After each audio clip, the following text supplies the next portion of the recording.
साथियों, मेरा नाम है अतुल कुमार और आज मैं एक कासगंज के पास में एक ऐतिहासिक स्थल है जिसका नाम है अतरंजी खेड़ा। और अतरंजी खेड़ा अपने आप में एक बहुत बड़ा इतिहास समेट के बैठा हुआ है। और आज हम आपको बताते हैं कि अतरंजी खेड़ा की खासियत क्या है। तो सबसे पहले मैं आपको बता दूं कि जो लोग यूपीएससी की तैयारी कर रहे हैं तो अतरंजी खेड़ा आपने ज़रूर पढ़ा होगा, क्योंकि एक काल आपने पढ़ा होगा पाषाण काल। पाषाण काल वो काल था जिस समय लोग पत्थर के हथियार बना करते थे। उसके बाद आया ताम्र पाषाण काल, है ना। उसके ताम्र पाषाण में तांबे के सिक्के बने। फिर उसके बाद में एक ऐसा काल आता है जिसमें लोहे की खोज होती है। और लोहे की खोज होती है तो भारत के अंदर पहला जो साक्ष्य मिलता है वो अतरंजी खेड़ा में मिलता है। एक पास में एक गांव और है जखेड़ा, वहाँ लोहे का साक्ष्य मिलता है।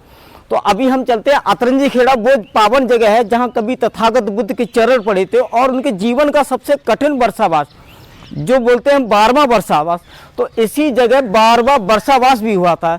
इस जगह पे सबसे पहले हैंसांग जब राजा हुआ करते थे, नहीं हर्षवर्धन एक राजा हुआ करते थे, तो उनके समय में एक चीनी यात्री हैंसांग आते हैं।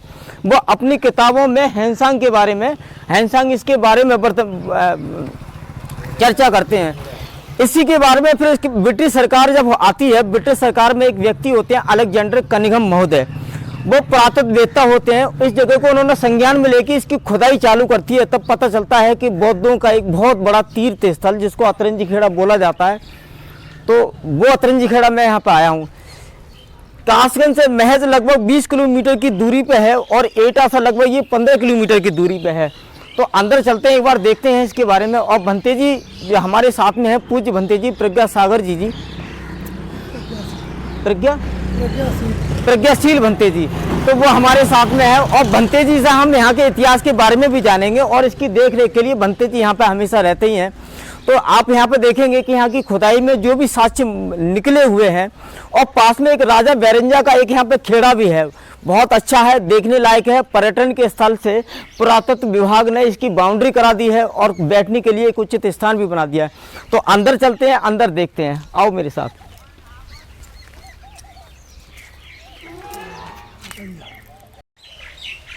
चलिए, ये है पूरा बुद्ध विहार और इस बुद्ध विहार की एक एक खासियत को हम जानेंगे। तो बहुत अच्छा देखने में आपको लग रहा होगा, पीपल के पेड़ हैं, कोयल की आवाज़ आ रही है, बड़ा एक प्राकृतिक स्थल है और हवा भी बड़ी अच्छी चल रही है।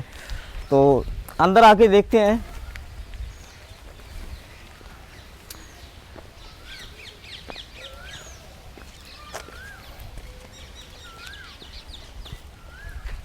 कंटिन्यू है, चलो। तो सबसे पहले हम यहाँ के बारे में थोड़ा सा एक्सप्लोर कर देते हैं। एक आपको ये शिलालेख आपको दिखाई दे रहा है और ये शिलालेख के बारे में थोड़ी सी चर्चा कर लेते हैं। ऐसे शिलालेख इसमें बनती जी 4 हैं या 5 हैं? 4 हैं इस समय वर्तमान में। हाँ, तो एक शिलालेख के बारे में हम जानकारी हासिल करते हैं। हाँ, तो जैसा कि आप देख रहे हैं, एक शिलालेख जो आपके साथ सामने है, और इस शिलालेख की मैं खासियत बता रहा हूँ। हालांकि लोगों की अलग अलग मान्यताएं कुछ भी हो सकती हैं, लेकिन बुद्धिज्म में आपने देखा होगा कि जब मैं पहले के यहाँ का एक बारीकी एक इतिहास बता देता हूँ। एक राजा बेरंजा जो हुआ करते थे, वो यहाँ पर राज किया करते थे।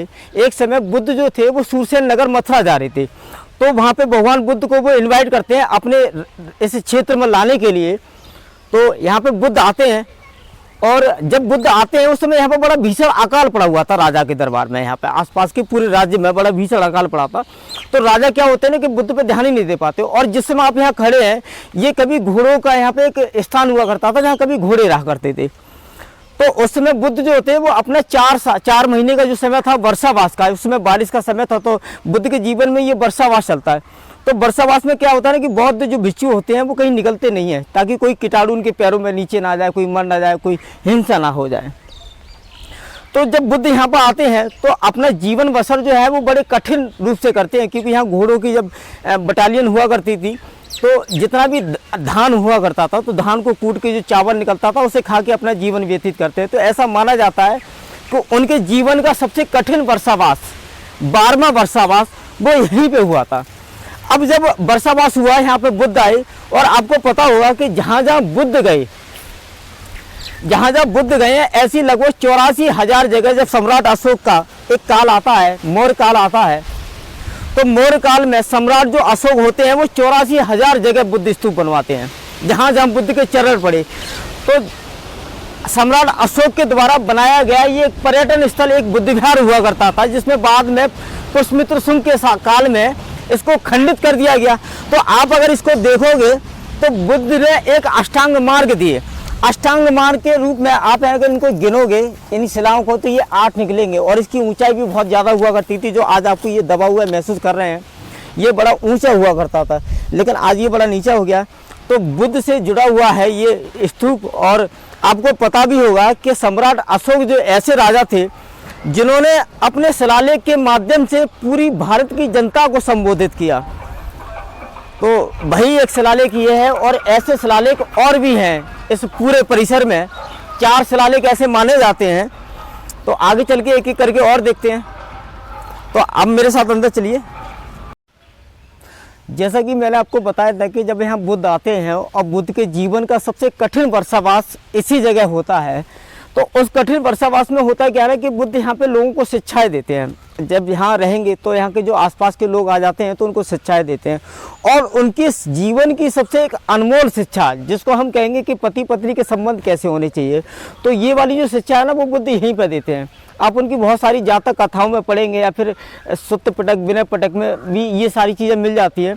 तो पति पत्नी के रिश्ते कैसे होने चाहिए, इसमें उन्होंने बड़ा विस्तृत चर्चा की, और उसमें उन्होंने बताया कि पति पत्नी के जो रिश्ते होते हैं वो 4 प्रकार के होते हैं, लेकिन चलता कौन सा है, इस पर उन्होंने विस्तृत अपना उपदेश जो दिया था, प्रवचन जो दिया था, वो इसी जगह दिया था।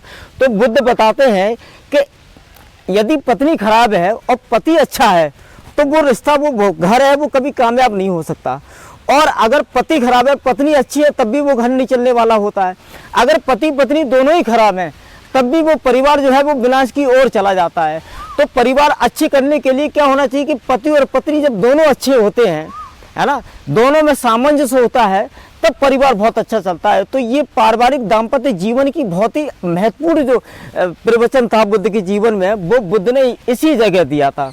तो जैसा मैंने बताया था कि एक शिलालेख वहाँ पे भी है। एक शिलालेख अगर आप देखेंगे ना, तो देखिए एक शिलालेख ये यहाँ पे भी है, ये वाला देखिए, ये वाला शिलालेख है। और एक शिलालेख और भी है। तो हिंदू मान्यताओं में लोगों को ये लगा कि ये जो शिलालेख है ये शिवलिंग है, तो शिवलिंग की वजह से यहाँ पर एक मंदिर भी बना दिया। हालांकि उनकी अपनी आस्था है, उन्होंने अपना मंदिर बना लिया, हमें कोई इशू नहीं है, क्योंकि बुद्ध एक ऐसा धर्म है जो बड़ा ही अहिंसावादी है। वो कभी हिंसा नहीं करता, और हिंसा के बल पे कभी वो आगे बढ़ा भी नहीं है।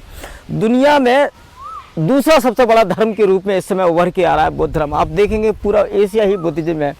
तो बुद्ध का जो धर्म जो बड़ा है वो अहिंसा से बड़ा है। हमने कभी मारपीट नहीं की इनके लोगों ने। बौद्ध भिक्षु बड़े शांत स्वभाव के होते हैं, बहुत अच्छे होते हैं, नम्रता से पेश आते हैं। सभी धर्मों के लोग यहाँ पे आते हैं। तो आप ये देखेंगे ये पूरा जो अतरंजी खेड़ा है, एक बार ये देखिए सामने, ये पुरातत्व विभाग की जो टीम है, उन्होंने अभी पहले ये पूरा खेड़ा सा ही हुआ करता था, तो अभी पुरातत्व विभाग ने यहाँ बैठने का एक उचित स्थान बना दिया है, और ये एक कक्ष बना दिया है जहाँ पे श्रद्धालु लोग आते हैं, या फिर कोई भी अगर बाहर से भी लोग आते हैं, टीम आती है, कुछ लोग इतिहास में रिसर्च करने के लिए आते हैं, तो वो यहाँ पे आके विश्राम कर सकते हैं, रह सकते हैं। एक आप इसको स्तूप को भी देखिए, एक स्तूप ये भी बनवाया है। तो यहाँ के कुछ शासन प्रशासन के ऐसे लोग आए, तो उनके द्वारा इसका निर्माण कराया गया। तो बड़ा बेहतरीन रूप से आप इसको देखेंगे तो देखने में बड़ा सुंदर लगता है। तो इसके चारों ओर ऐसा आपको लगेगा जैसे एकदम बहुत अच्छा प्राकृतिक वातावरण है, शहर से थोड़ा सा दूर है। और मुझे लगता है कि अगर कोई भी अगर शोध वाला व्यक्ति होगा जिसने प्राचीन इतिहास पर शोध कर रहा है, तो मैं समझता हूँ कि बिना अतरंजी खेड़ा आए हुए उसका शोध पूरा नहीं हो सकता। तो अपने आप में बहुत ज़्यादा महत्वपूर्ण है। दूसरा ये है कि जो लोग बुद्धिज्म पे शोध कर रहे हैं, बुद्धिज्म पे PhD कर रहे हैं, तो बिना अतरंजी खेड़ा आए हुए उनका शोध बिल्कुल ही अधूरा है। अब हम भंते जी से निवेदन करते हैं, और हम यहाँ पे एक बुद्ध विहार जहाँ भंते जी रहते हैं उसके बराबर में एक रूम है जिसमें कुछ साक्ष्य के रूप में यहाँ पे मौजूद है। प्राचीन इतिहास के साक्ष्य जो है वो यहाँ मौजूद है। तो एक एक करके आओ देखते हैं। आओ भंते जी, इधर से निकलना है किधर से? तो ये है बुद्ध विहार का वो कक्ष जहाँ बुद्ध वंदना होती है, और पूरा ये बुद्ध विहार है। तो इस अतरंजी खेड़ा में जो भी खुदाई में कुछ चीज़ें निकलती हैं, तो वैसे तो बहुत सारा जो सामान है वो अतरंजी, वो अलीगढ़ का जो मुस्लिम विश्वविद्यालय है उसमें सबको जमा है, क्योंकि वहाँ के लोगों ने इस पर सबसे पहले शोध किया है। तो जितना भी साक्ष्य के रूप में मिलता है तो या तो अलीगढ़ मुस्लिम यूनिवर्सिटी के संग्रहालय में है, या फिर आप जाओगे मथुरा, सूरसेन नगर मथुरा के संग्रहालय में यहाँ पे मिलता है। लेकिन बहुत सारी चीज़ें हैं जो यहाँ निकलती हैं। यहाँ पे आप देखोगे तो 12x8 की ईंटें हैं जो अशोक की कालीन ईंटें हैं। इन ईंटों की खासियत ये है कि अशोक के समय में जो मूर्तियाँ निकलती थी, एक बार इसको उठा के ना, एक बार इसको पकड़ लो ना, कोई दिक्कत नहीं है, उठा लो हल्का सा। हाँ हाँ भंते जी, एक बार ये बताओ कि ये भंते जी क्या चीज़ है? ऐतिहासिक सामान है। ये सब कुछ निकला है, ये ऐसा कुछ नहीं लग रहा जो बाथरूम घाट है। हाँ वो अजीब सा है। हाँ इनकी आप कला देखोगे तो है ना, पत्थर को कैसे गूंथ के ये डिजाइनिंग बनाई गई है। और ये आप, ये बहुत सारे अवशेष तो बहुत बड़े बड़े थे, ये कुछ अवशेष हैं जो टूटे हुए हैं, है ना। तो पत्थरों को काट के जो एक कला जो बनाई गई थी, है ना, तो वो अशोक के समय में, उस समय बनाई गई थी। आप ये देखो कि 12x8 की ईंटें हैं जो अशोक के काल के समय की ये ईंटें हैं। और एक और है, इसको भंते जी क्या बोलेंगे इसको? जो 99 है, भगवान बुद्ध के पीछे लगा। अच्छा अच्छा, तो ये आप देख रहे होंगे बहुत बड़ा ये चक्र सा है। तो ये भी लाल बलुआ पत्थर का बना हुआ है उस समय। ये मान लीजिए कि लगभग ये कनिष्क के समय का बना हुआ है, जो बुद्ध के जो मस्तक है उसके पीछे इसको लगाते थे। तो ये भी यहाँ की खुदाई में निकला हुआ है। तो ऐसे बहुत सारा सामान है जो यहाँ की खुदाई में निकले हुए हैं। आप देखिए आप ये बुद्ध की प्रतिमा को देखिए, ये जो बुद्ध की प्रतिमा है, और भी बहुत सारी छोटी छोटी प्रतिमाएं थी जो इस समय मौजूद नहीं है। एक हाँ इधर आ जाओ, ये नाली का है। हाँ हाँ ये देखिए यहाँ की खुदाई में निकला ये एक छोटा सा आप धम्म चक्र आप देखेंगे, है ना। और ये आप देखेंगे कि हड़प्पा काल में जैसे ये मूर्तियाँ निकलती थी जानवरों की, वैसे ही आप इस मूर्ति को भी आप यहाँ देखेंगे।